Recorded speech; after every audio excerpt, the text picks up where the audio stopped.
इन दिनों खेतों में फसल की कटाई चल रही थी। पवन भी तपती धूप में गेहूं काट रहा था। तभी पत्नी सीमा खेत पर आती है। मुन्नी के बापू, आओ खाना खा लो।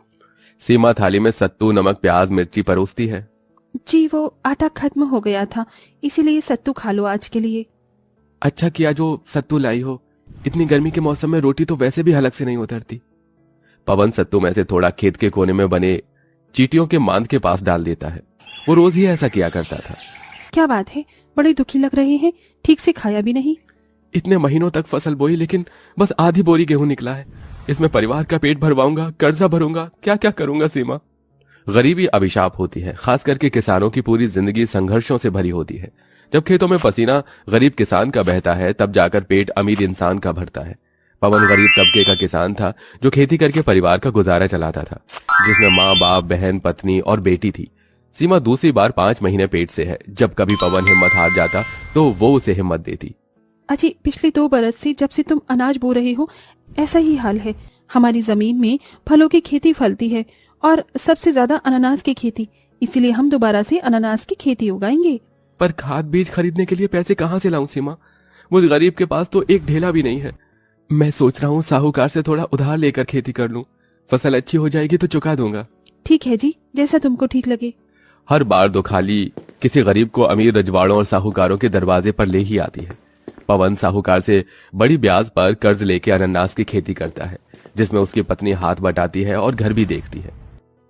अरे पवन, बीज बो दिया? जी बाबूजी, जमीन जोतकर बीज बो दिया है। बेटा इतने पैसे कहाँ से लाया? साहूकार से नया कर्जा लिया है। यह सुनकर गंगा चिंता भरे मन से बोली। बेटा अभी तो तूने पहले का कर्जा ही नहीं चुकाया है। तुझे मालूम तो है वो साहूकार जिंदगी भर गरीबों में ब्याज की कमाई खाता है और उन्हें नोच नोच कर खाता है। तेरे बाबूजी की जिंदगी बीत गई उसके कर्जों तले। माँ चिंता मत करो, राम जी सब बेड़ा पार लगा देंगे। माँ रोटी बना दो, मुझे भूख लग रही है। बहू गर्मी में पत्ते झोंक कर चूल्हे पर खाना बनाकर सभी को खिलाती है। पूरा परिवार एक लाइन से बिस्तर डालकर सो जाता है। पर गरीबी में उनके सिर पर एक ढंग की छत भी नहीं थी, जबकि आस पड़ोस वालों के घर पक्के बने थे और सबके घरों में सुख सुविधा की चीज, फ्रिज, कूलर, एसी सब लगा था। जबकि गरीब परिवार दुखों में दिन गुजार रहा था। गर्मी से हताश होकर ससुर महादेव उठ जाता है। बाबा क्या हुआ, उठ क्यों गए? अरे गर्मी, इस गर्मी से मन बेचैन हो रहा है। मेरे लिए बाहर आंगन में बिस्तर डाल दे, मैं वहीं सो जाऊंगा। एक काम कर बिटिया, सबका बिस्तर आंगन में डाल दे। घर इतना भभका मार रहा है, कोई भी नहीं सो पाएगा।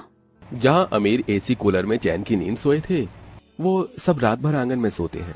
पर वो भी मच्छर सोने नहीं देते। पूरी रात घर के अंदर बाहर करते ऐसे ही बर्बाद हो जाती है। इसी तरह से दिन गुजरते हैं। कुछ समय बाद खेत में अनानास की अच्छी खासी फसल तैयार हो जाती है और पूरे के पूरे खेत में पके हुए पीले चमकीले पाइनएप्पल तैयार हो जाते हैं, जिसे देखकर पवन खुशी के आंसू रोता हुआ आनंद करता है। मेरी इतने महीने की मेहनत रंग ले आई। मेरे खेत में कितने अच्छे अनानास हुए हैं। इन्हें बेचकर मैं साहूकार का कर्ज चुकाकर अपने घर पक्का करा लूंगा और पंखे भी ले आऊंगा। तभी साहूकार के सिर पर छाता किए खड़ा जल कुकड़ा मुनीब बोला। अरे देख रहे हैं ना मालिक, इस पवन ने कितने रसदार अनानास उगाए हैं। अब तो ये आपका कर्जा भरकर अपनी गर्दन बचा लेगा और अनानास बेचकर माला माल हो जाएगा। किसी तरह इसका ये खेत हड़प लीजिए तो फायदे में रहेंगे, मगर ये खेत देगा? अरे खेत ये तो क्या, इसका बाप भी देगा। साहूकार छतरी ओढ़े खेत में आता है, जहां खाने बैठा पवन थाली छोड़कर उठ खड़ा होकर हाथ जोड़ लेता है। राम राम मालिक, आप यहाँ? बस 1-2 दिन में आपके पैसे सूद के साथ दे दूंगा। तभी अनानासों पर लालच की आंखें गड़ाते साहूकार बोला। पवन, मैं तेरा सारा कर्जा माफ कर दूंगा, तो बस ये खेत मेरे हवाले कर दे। नहीं मालिक, इस अनानास की खेती में मेरी और मेरी गरीब पत्नी का खून पसीना लगा है। मैं इसे नहीं दूंगा। आपके लिए ये सिर्फ एक जमीन का टुकड़ा है, पर मेरे लिए ये माटी नहीं बल्कि धरोहर है। अरे फिर एक बार सोच ले पवन, मालिक को ना सुनने की आदत नहीं है। इनसे बैर पालना भारी न पड़ जाए बच्चों। साहूकार जोर जबरदस्ती से उसे धमकाता है। मुझे फसल न देने के बदले अगर तुझे धरती खोद कर रोना न पड़ा तो कहना। अहंकार टूटने के बदले साहूकार उसी रात पवन के अनानास की खेती में जहरीली खाद डलवा देता है, जिससे सब तहस नहस हो जाता है और सवेरे को आकर वो उन सबको घर से बाहर भी कर देता है। अरे ये तो सरासर जुल्म हुआ साहूकार। हमारे पुरखों का घर तुम हमसे छीन रहे हो। याद रखना, भगवान की लाठी में आवाज नहीं होती। बौखलाकर साहूकार मोटी लाठी बूढ़े महादेव की पीठ पर बजा देता है। साला बूढ़ा, मुंह में दांत नहीं मगर बड़बड़ करेगा। बाबा आप ठीक तो हैं? भैया चलो यहाँ से। चलो माँ, चल बिटिया, सीमा चलो। कड़ी धूप में पवन सबको लेके अनानास के खेत पर आता है और सब उजड़ा देखकर रोने लगता है। हे भगवान, मेरी खेती को कौन बर्बाद कर गया। जरूर ये उसी साहूकार का किया धरा है। इन अमीरों से हम गरीबों का आगे बढ़ना देखा जो नहीं जाता। खेत में जरा सी भी छांव नहीं थी। धूप की किरणें उनके शरीर पर सट सट लग रही थी। लू की हवाएं उनका दम निकाल रही थी। भूखे प्यासे रहकर पूरा दिन गुजर जाता है और रात ढल जाती है। पवन दुखद होकर अनानास को देखकर बड़ा रोता है।